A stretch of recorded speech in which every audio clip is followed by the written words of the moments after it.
Welcome to Shiv bio classes. बच्चों, मैं class 10th का चैप्टर हेरिडिटी एंड एवोल्यूशन पढ़ा रही हूँ। इसमें मैं टॉपिक कंटिन्यू कर रही हूँ एवोल्यूशन एंड क्लासिफिकेशन। आप मेरी पिछली वीडियोस देख लीजिएगा।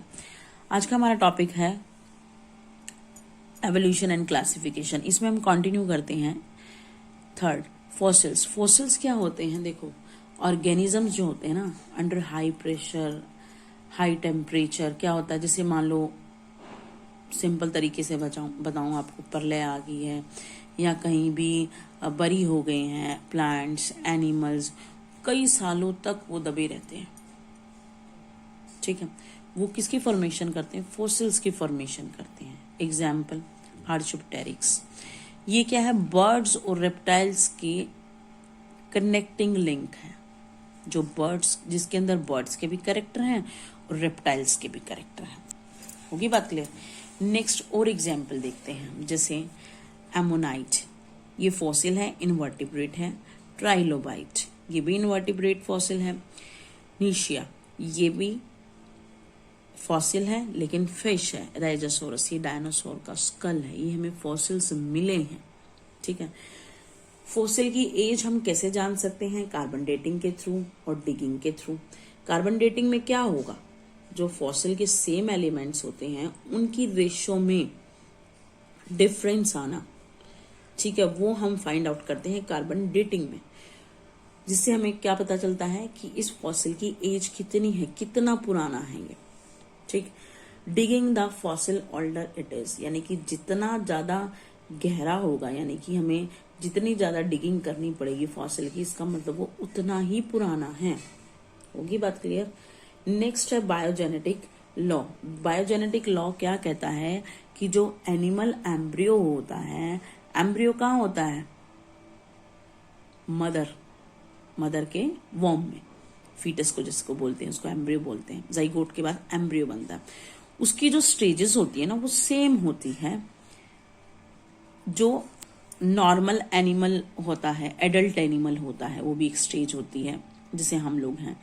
तो इसमें क्या है, इनकी स्टेजेस, एम्ब्रियो की स्टेजेस और एडल्ट की स्टेजेस सेम होती है। ये बायोजेनेटिक लॉ बोलता है। नेक्स्ट है वेस्टिजल ऑर्गन। वेस्टिजल ऑर्गन कैसा ऑर्गन होता है?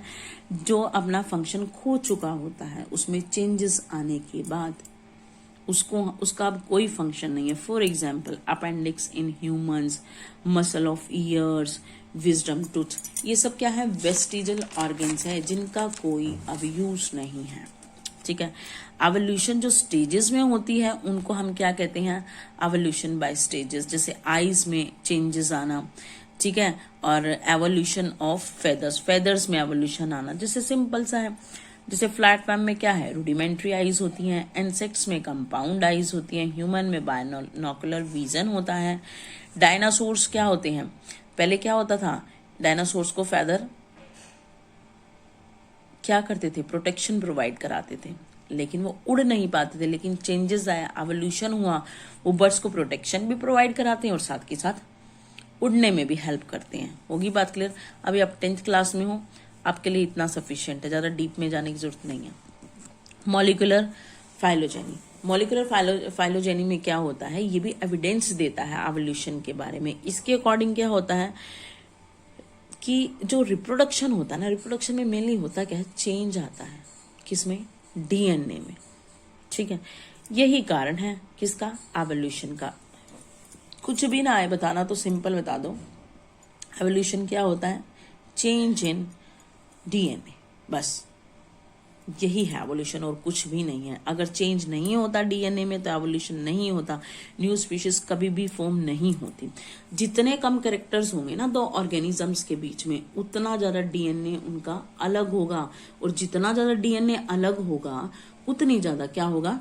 वेरिएशंस होंगी, फिर आगे फर्दर एवोल्यूशन होगा। होगी बात क्लियर? अब नेक्स्ट क्या है? Evolution bye artificial selection. अब आर्टिफिशियल सिलेक्शन में क्या हम एवोल्यूशन करा सकते हैं? हाँ भाई, करा सकते हैं। कैसे? अब मेरे पास क्या है? एक मटर है, ठीक है, पी है, पी प्लांट है। पी प्लांट ऐसा है कि भाई मेरे को ऐसा करेक्टर चाहिए, ये जो मटर है वो मीठी भी होनी चाहिए और सीड प्रोडक्शन ये भी ज्यादा होना चाहिए। तो मैं क्या करूंगी? मैं कोई ऐसा प्लांट लूंगी मान लो मेरे पास दो कोई ऐसे प्लांट है, सपोज कि एक प्लांट तो नंबर ऑफ सीड्स ज़्यादा देता है लेकिन उसका मीठा दाना नहीं है, दूसरा जो प्लांट है वो ऐसा है कि उसका मीठा दाना है लेकिन जो सीड प्रोडक्शन है वो बहुत कम है। तो ऐसे केस में क्या करूँगी, मैं दोनों को फर्टिलाइज करा दूंगी। और कुछ प्लांट्स उनमें से ऐसे होंगे जो मीठे भी होंगे, मीठे सीड्स भी देंगे और साथ के साथ large number of seeds product हो जाएगा। ठीक है, अब आगे एग्जाम्पल देखते हैं हम। वाइल्ड कैबेज क्या है, एक स्पीशीज है जिससे हमने फर्टिलाइजेशन करा करा के हमें क्या मिला है, जैसे ब्रोकली मिली है, कॉलीफ्लावर मिला है, रेड कैबेज मिला है।